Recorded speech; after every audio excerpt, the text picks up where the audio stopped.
It's the name of a famous method. In this method, you set goals for yourself on a daily or weekly. You start to put cross to the days on which you have reached your goal. You make a chain with these crosses and you don't give up. You don't break that chain. But we have a problem.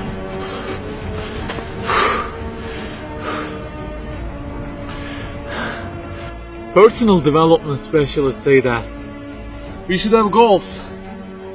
You know, they say like, don't sleep more than 6 hours, learn a language, finish a book every week, don't stop, always run, don't give up on your dream, don't break the chain. Okay, I don't object to them. I also have a table and put crosses on it every day and go after many goals, no problem. But you know what? They don't talk about the most important part of it.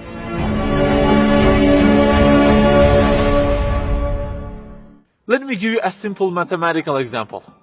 Try to imagine that you are adding numbers, and imagine that the numbers you have added up to this year is, for example, 35 in total, and you start from this year. For example, you will add 4 in this year, and then add 8 in next year, and it goes on.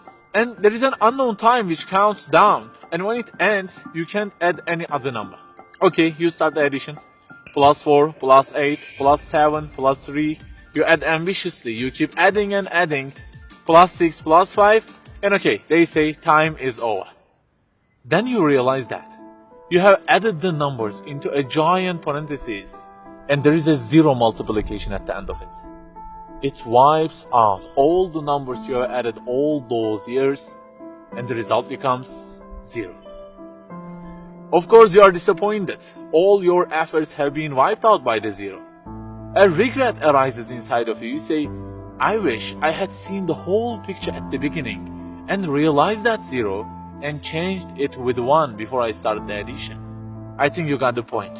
Okay, guys, you may have goals for this year and afterwards. Learning a language, finishing a book every week, increasing your monthly income to $15,000, not sleeping more than 6 hours, etc.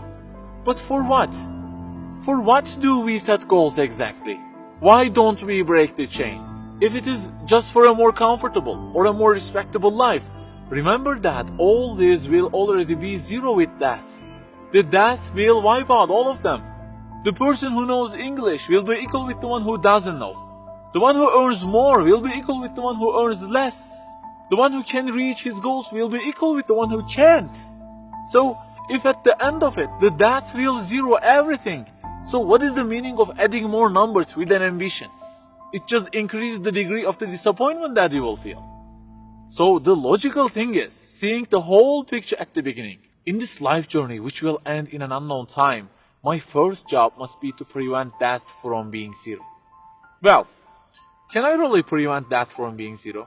I mean, since everything will leave my hands and will be lost, is there any other way that would transform them into something eternal?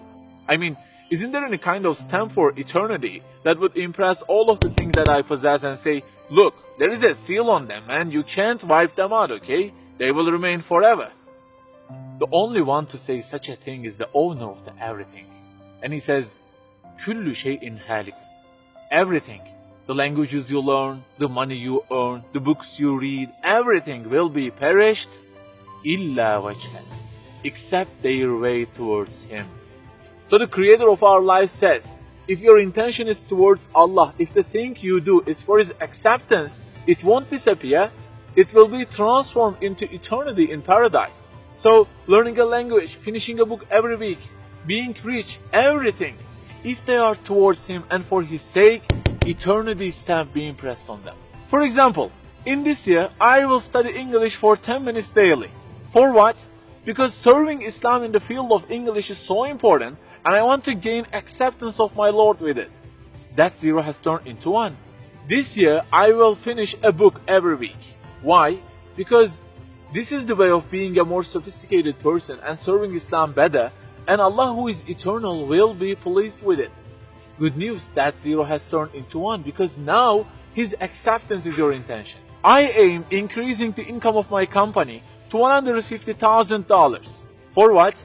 Because I will spend that money on spreading the message of the Quran to the whole world and the publications that would please Him.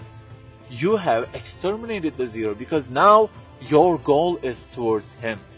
We add and add like this through our lives, and they don't end with death. People who seek Allah's sake in their actions kill their death. Death cannot zero their additions. If the thing we do is for his acceptance, it is not mortal. You may say, I don't really love him that much, and maybe I don't really believe in him that much either. So how can I do everything for his sake? I don't even know who he is. My brother or sister, that's the problem. You don't even know who he is. And actually it is our first job in this life. Recognizing him, that's the first step. The more you recognize him, the more you love him. And the more you love him, the more you seek his sake in your actions. So learn about him. Who made you? What does he want? Why does he give you such a billion things in each day? Read, find out. Turning the zero into one is a lifelong process. Start at the point that you are missing and try to fix it. Like the specialists say, don't break the chain, but keep the chain to gain his acceptance. Run, but run to be eternal. An unknown time counts down, and before starting to add the numbers, the first thing you have to do is to remove that zero. Otherwise, everything you added will be wiped out.